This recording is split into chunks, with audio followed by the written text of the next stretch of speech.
Cement purchase करते हुए हमें किन चीज़ों का ख्याल रखना है, और जब हम खरीद रहे हैं उस वक्त, और जब साइट पे आ गया उसके बाद उसकी केयर कैसे करनी है?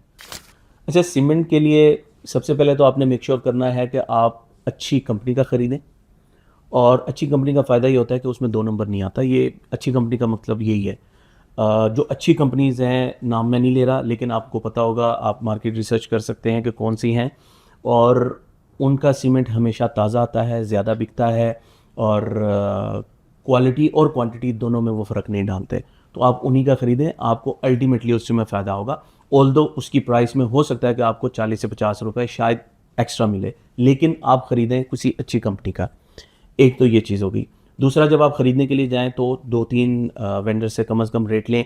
और आपने चूँकि कैश पे करना है तो आप उनसे जितना बार्गेन कर सकते हैं करें, उन्होंने अपने मार्जिन में से आपको छोड़ना है। तो आप जो है, एक और चीज़ इसमें मेक श्योर करें कि आप हमेशा सीमेंट ज़रूरत के मुताबिक ख़रीदें, कभी भी सीमेंट स्टोर की तरफ ना जाएँ। बहुत सारे लोग ये करते हैं कि मेरे पास पैसे पड़े हुए हैं, मैं गाड़ी मंगवा लेता हूँ 700 सीमेंट बोरी की, और मैं साइड पे रखवा दूँगा। वो ज़ाया करते हैं, वो अपना नुकसान करते हैं। ऑल्दो आपको इनिशियली कुछ हो सकता है लाख 1.5 लाख का फ़ायदा हो गया, आपने सस्ता मंगवा लिया, लेकिन ऑन साइट चोरी होने का ख़तरा, क्योंकि अब आप देखें कि 1400-1500 रुपए की एक बोरी है, तो ये तो चोरी होने का ख़तरा है। दूसरा, साइट के ऊपर उसकी केयर कौन करेगा? 500-700 बोरियाँ पड़ी हुई हैं, वो यूज़ होनी है जाके 3-4 महीने में, तो उसको पानी का ख़तरा, उसके जम जाने का ख़तरा, ये सारे ख़तरात वहाँ पे मौजूद होते हैं। तो आप उसको कैसे मेक श्योर करेंगे? तो मैं यही एडवाइस करूँगा कि आप ज़रूरत के मुताबिक ख़रीदें। आपने लेंटर डालना है, लेंटर के ऊपर 100, 150, 200 जितनी आपकी बोरियाँ हैं वो ख़रीदें। तीसरा, जब आप वहाँ से ख़रीदें तो खुद लोड करवाएँ, खड़े होकर लोड करवाएँ रास्ते में, ताकि लोड करते हुए कोई सीमेंट की बोरी वगैरह फाड़ ना दे, ज़ाया ना कर दे।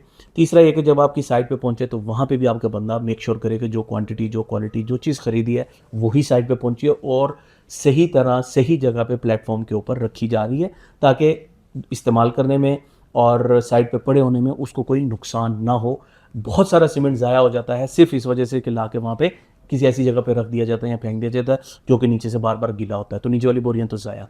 और दूसरा मसला जो आता है वो ये है, जब आप ज़्यादा मंगवाते हैं, नीचे वाली बोरियाँ वहीं की वहीं पड़ी रहती हैं, सेट हो जाती हैं, उसमें डलियाँ बन जाती हैं, और ऊपर से सीमेंट आ रहा है, रखा हो रहा है और उठाया जा रहा है, आ रहा है, रखा हो रहा है और उठाया जा रहा है, नीचे वाली ज़ाया।